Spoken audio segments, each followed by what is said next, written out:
I get it, you're staring at a wall of speaker options and wondering if you're about to drop a good chunk of cash on something that will just sit there, looking pretty but never really moving the room.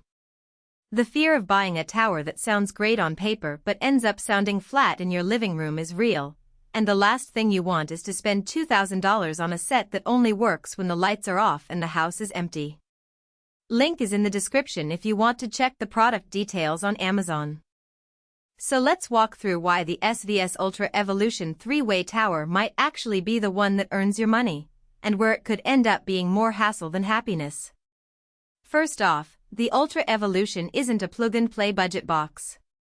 It's a 3-way tower that packs 4 5.25-inch woofers arranged in a force-balanced opposed array.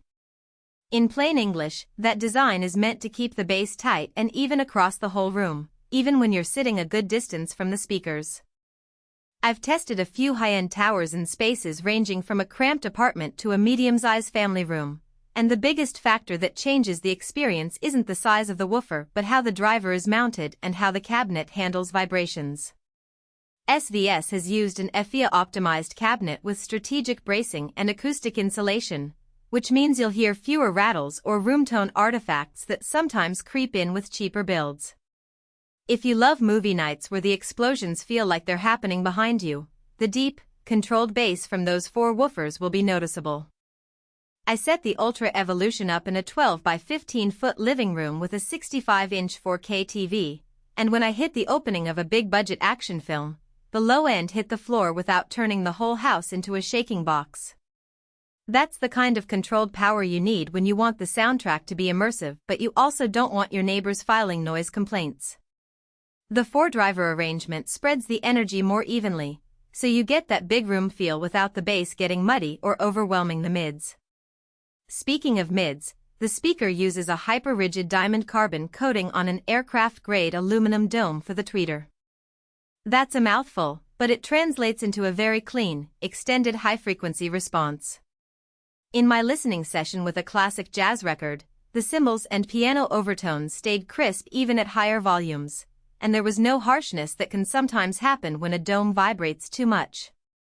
The composite glass fiber cone in the woofers gives a good stiffness-to-miss ratio, which is why the speakers manage to stay sensitive without sacrificing the punch. If you're an audiophile who enjoys the subtle details in a vocal or acoustic guitar, you'll appreciate that clarity. Now, who should actually consider buying these towers? If you already have a decent amp or an AV receiver that can deliver at least 100 watts per channel into an 8-ohm load, you're in the right ballpark. The Ultra Evolution isn't a self-powered unit, so you need an amp that can handle the low impedance demands without clipping. For people who have a dedicated home theater setup, or who run a high-resolution streaming system, these speakers can become the centerpiece. They also make sense for a home office that doubles as a listening room. The precise imaging helps you spot-check mixes, and the deep bass means you won't have to add a subwoofer just to feel the low end. On the flip side, if you're living in a tiny studio apartment, or you're trying to keep your total audio budget under $1,000, you might want to skip the Ultra Evolution. The speakers weigh over 80 pounds each and require sturdy stands or a solid floor placement. Their size can dominate a small space, and the need for a capable amp adds another layer of cost. Also, if you primarily listen to music at low to moderate volumes, you might not fully exploit the 4-woofer configuration. A simpler 2-way tower could give you similar satisfaction without the extra hardware. A practical weakness that shows up once you get the speakers out of the box is the placement sensitivity. Because the woofers are opposed and force-balanced, they need a little breathing room on the floor. Placing them too close to a wall can actually tighten the bass too much, making it sound boxy rather than expansive. I had to experiment with moving the towers about 6 inches away from the back wall and adding a thin rug underneath to dampen any floor resonance. It's a small tweak, but it's worth mentioning because many first-time tower owners assume they can just push the speakers flush against the wall and be done. Another consideration is the finish. The black oak veneer looks sophisticated, but it's not a high-gloss finish you can wipe down with any cleaner.